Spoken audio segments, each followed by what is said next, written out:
Utara, Timur, Selatan, Barat. Assalamualaikum warahmatullahi wabarakatuh. Bersama saya Sufian Adenan dalam rancangan Rentas Kampung. Di mana rancangan ini mengetengahkan semua kampung-kampung yang mendapat tarikan pelancong di luar negara dan juga dalam negara. Okey, pada kali ini kami akan bawa bis kita semua merisik kabar ke Kampung Ukong, iaitu yang berada di Mukim Ukong, daerah Tutong. Pastinya anda semua anda sabar-sabar ni melihat apa pengisian kami pada kali ini. Okey, jangan ke mana-mana, pastikan anda semua tu duduk teranah menyaksikan rancangan Rentas Kampung Merisik Kabar.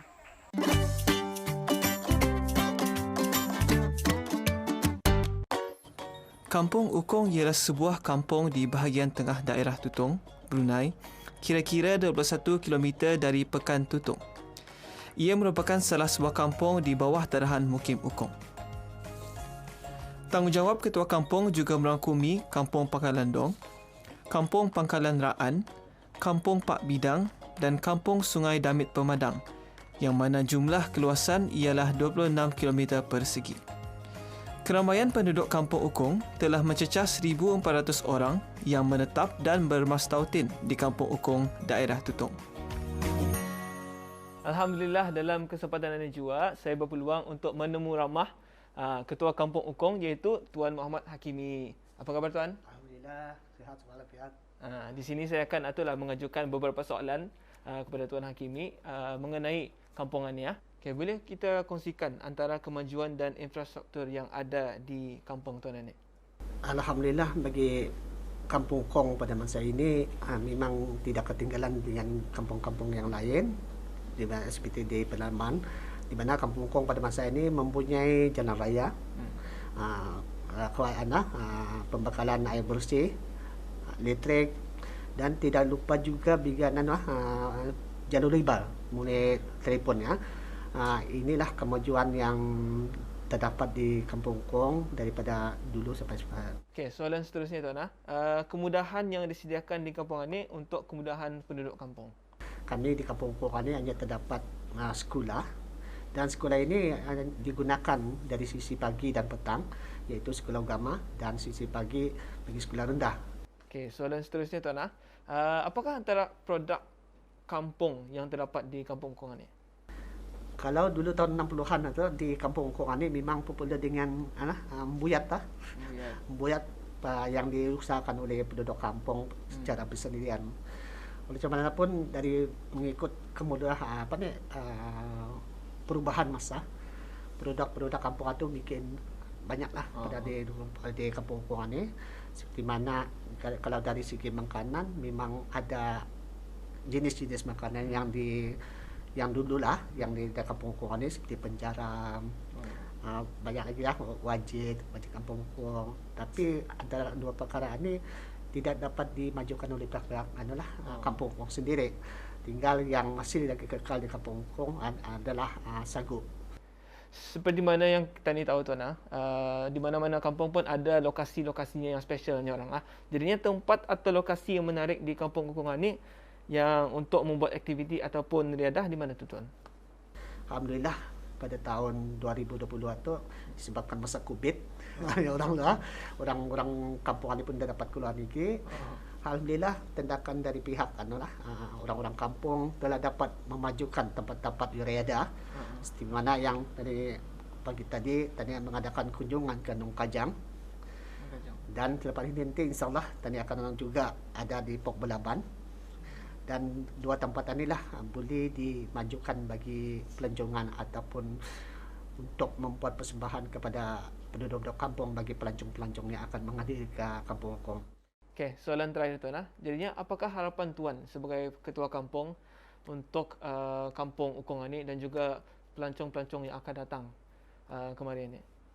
Memang saya selaku ketua kampung ini memang ada perencanaan jangka panjang, di mana sebelum itu memang saya ada mempunyai perencanaan, iaitu sebelum tadi mengadakan apa-apa tempat-tempat pelancongan itu, yang utamanya ya kerjasama dari penduduk kampung menyatu padukan semua apa yang terdapat di Kampung Ukong ini. Pasal di Kampung Ukong ini mempunyai bangsa-bangsanya yang lain.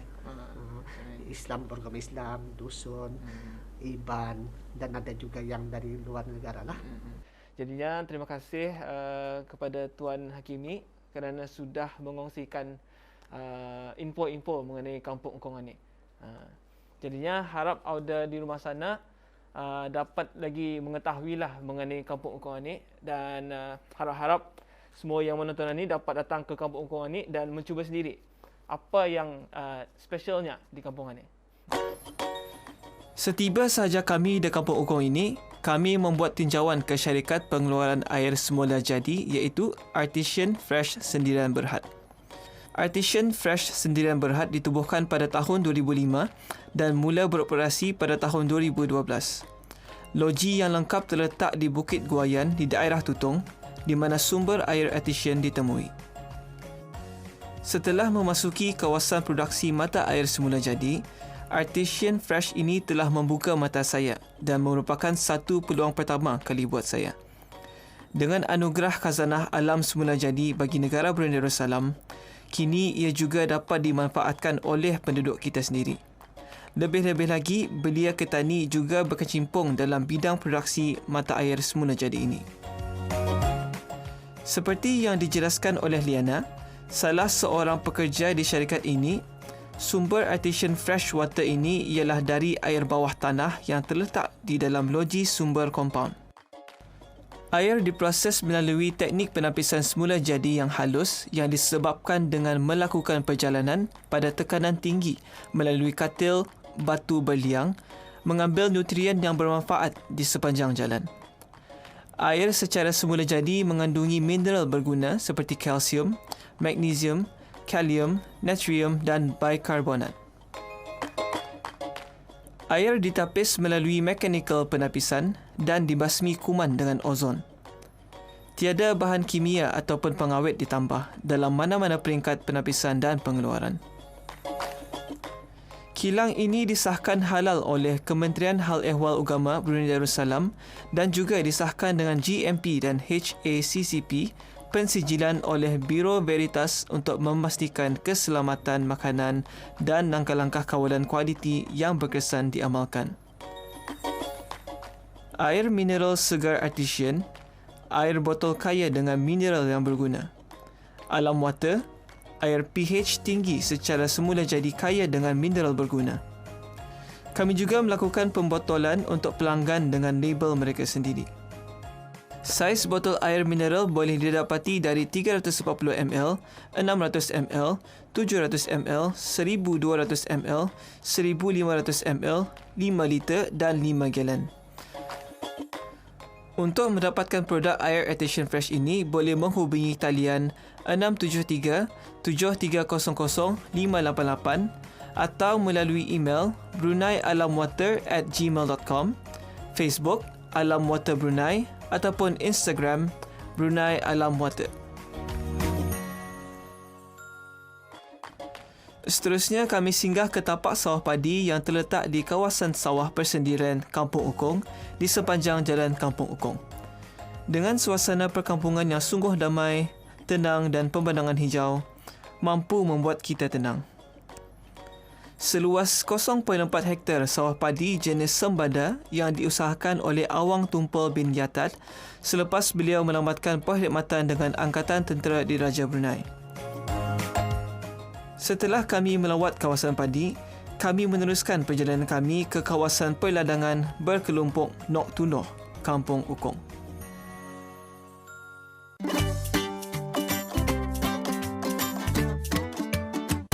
Okey, di sini saya ada membawa dua jenis umbut yang boleh didapati di kawasan hutan-hutan sekeliling ini lah. So dua jenis ini boleh digunakan untuk masakan tradisi. Jadinya boleh kita terangkan apa jenis-jenis umbut ini? Okey, seperti yang kita lihat di depan ini, kita ni ada dua. Yang pertama ini adalah dipanggil umbut rutan. Umbut rutan. Umbut rutan ini tumbuhnya kawasan paya, ada juga kawasan bukit. Jadi untuk mendapatkannya bukan senang. Bukan senang. Ini perlu tenaga untuk menarik ya. Oh. Lagipun ia berduri. Okey ya. Ini umbut rutan. Umbut rutan.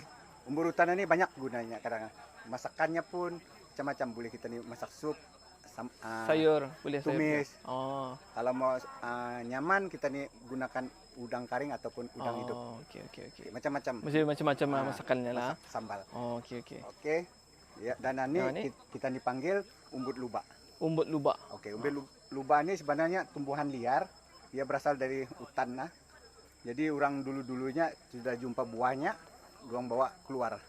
Oh. Jadi dorang bawa keluar, dorang tanam. Jadi yang ni. Boleh kita tunjukkan cara mengupasnya? Okey, yang pertama kali untuk umbut hutan kita akan bagaimana cara mengupas? Okey, kita gunakan parang saja. Parang. Ataupun pisau. Yang penting kita ni buka kulitnya saja.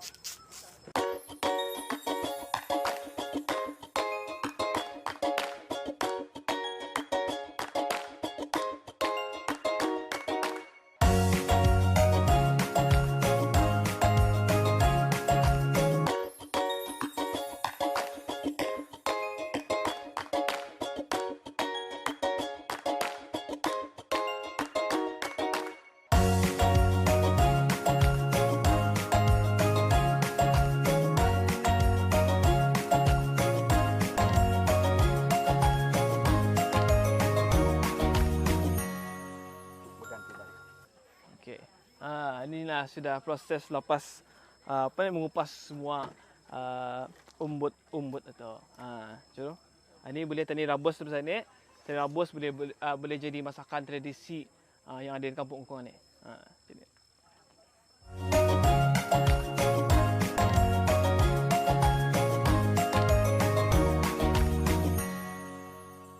Okey, bersama saya pada masa ini Babu Cahaya binti Kilat, di mana beliau akan menunjukkan demo masakan tradisi Kampung Ungkong iaitu umbut rotan, sayur umbut rotan.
So ini sudah selesai merebus. So ini kita ni tunggu dalam 10 minit supaya masaklah betul-betul.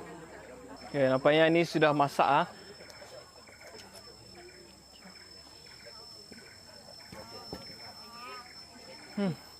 Nyaman pokoknya. Di sini ya. Okey, ini selesai sudah masakannya. So ini boleh aku cuba buah? Ya. Okey. Silakan. Kita cuba. Okey. Bismillahirrahmanirrahim. Panas.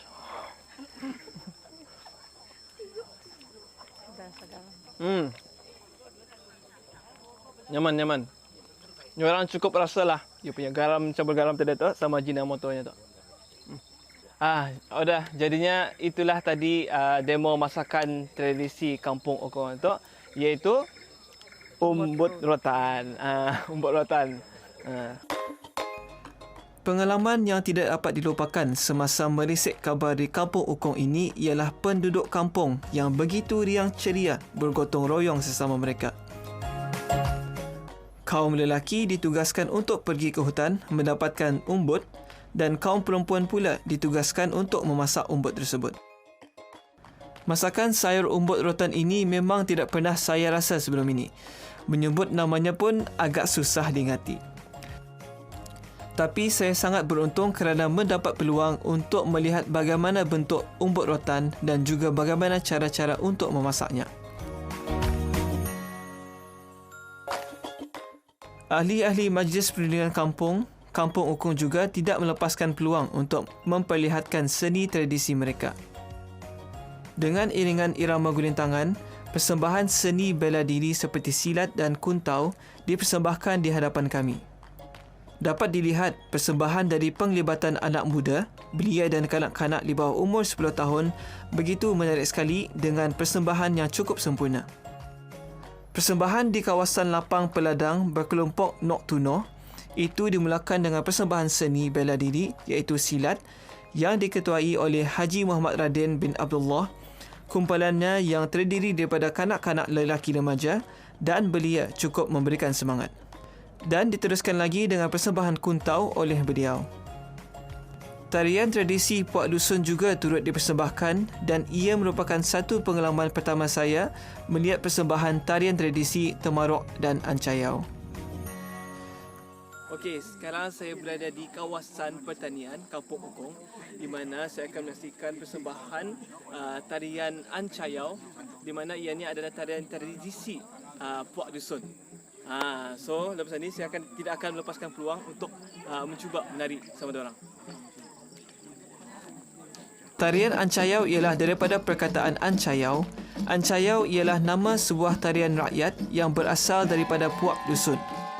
Ia ditarikan bagi tujuan bersukaria dan berpesta.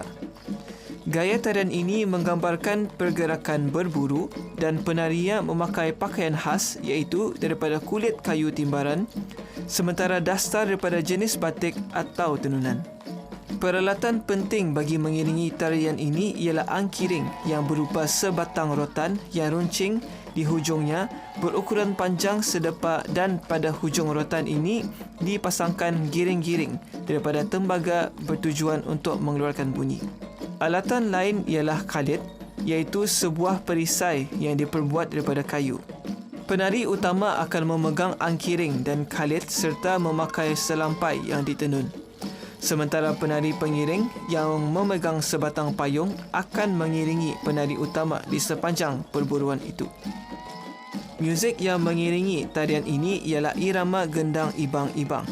Dan saya juga tidak melepaskan peluang untuk turut serta dalam tarian Ancayau ini. Kerana irama dan teriakan semangat dari penari-penari ini membuatkan saya begitu teruja untuk mencuba. Pada zaman dahulu, acara kesyukuran atau tamaruk sering dikaitkan dengan kepercayaan dalam animisme untuk mengucapkan terima kasih mengikut kepercayaan lama dusun. Penari tarian tamaruk ini biasanya memakai bahagian atas hitam dengan lapisan reben emas di tepi, lengan dan skirt merah. Aksesori termasuk kipas tangan dan ikat kepala kain yang dipanggil asyik. Penari juga memakai selendang berwarna merah. Kini tarian tamaruk sering dipersembahkan semasa hari kerajaan Puak Dusun ataupun Adaung Kayuh. Tarian tamaruk ini hanya ditarikan oleh penari wanita. Menurut sejarah, bahawa pada zaman dahulu, hanya wanita dusun sahaja yang melakukan aktiviti mengucapkan terima kasih. Semasa tarian tamaruk ini dipersembahkan, seorang wanita atau belian akan menjadi ketua dalam tarian dan persembahan. Pergerakan ke tarian tamaruk tidak terlalu rumit, tetapi ia memerlukan latihan dan tidak ada bilangan penari yang tetap semasa persembahan, kata Nawas.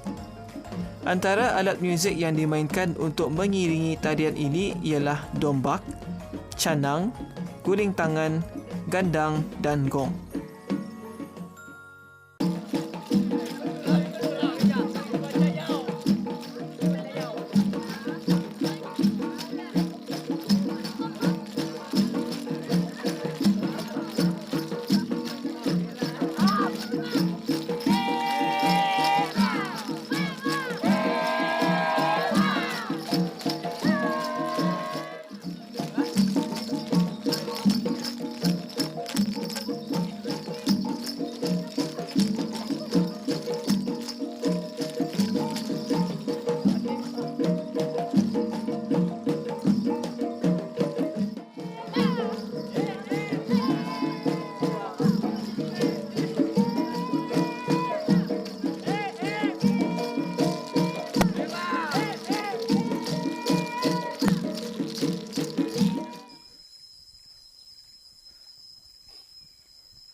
Tahan.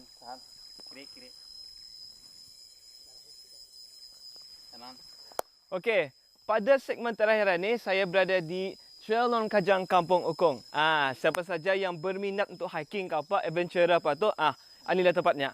Jadi jom kita ni explore trail ni.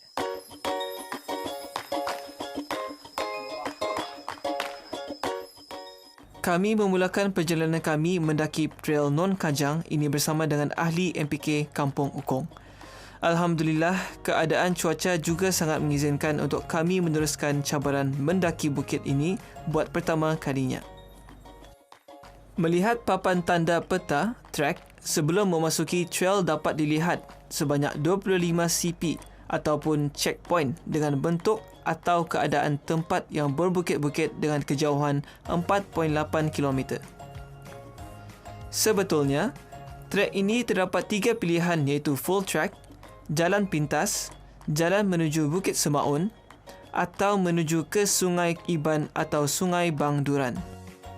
Dapat dilihat banyak bukit di sepanjang Trail Non Kajang ini seperti Bukit Tunggul, Bukit Tunggul Tinggi, Bukit Loto dan banyak lagi.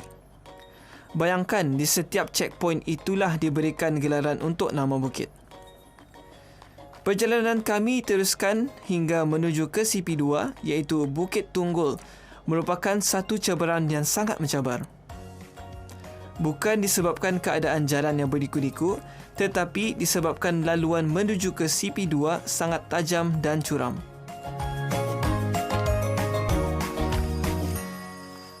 Okey, ini kami baru sampai CP2 dinamakan Bukit Tunggul. Cukup tinggi je lah, cukup mencabar je bukit yang ni. Awal-awal sudah.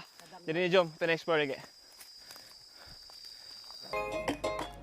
Jadi, perlu diingatkan kepada Auda yang hendak mencuba mendaki bukit ini untuk membuat persiapan awal, terutama sekali dari segi ketahanan mental dan fizikal, begitu juga tahap kesihatan Auda.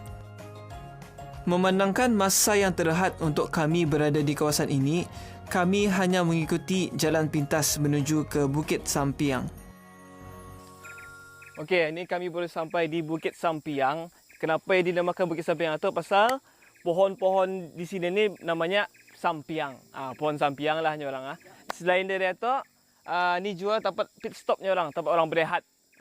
Selain daripada itu juga boleh dijadikan untuk bermalam di sinilah, camping. So para adventurer apa tu boleh datang ke sini. Menurut penerangan dari juru pandu kami, kawasan Bukit Sampiang ini banyak ditumbuhi pokok-pokok sampiang iaitu sejenis kayu yang digunakan untuk dalam pembinaan rumah. Di kawasan Bukit Sampiang ini juga sesuai untuk mendirikan kemah bagi mereka yang suka menghayati keindahan malam dan di sini juga sesuai untuk membuat stargazing disebabkan kawasannya yang luas dan rata. Di sini juga ada didirikan beberapa pondok dan tempat untuk pengunjung mengambil gambar kenang-kenangan. Itulah keindahan yang dapat kita dapati apabila berada di dalam hutan. Kita dapat mengenali tumbuh-tumbuhan yang tumbuh subur di dalam hutan. Sepanjang perjalanan balik ke Penamat, juru pandu kami juga ada mengenalkan kami dengan sepohon anak pokok buah yang dikenali dengan nama buah sibut atau buah sabal.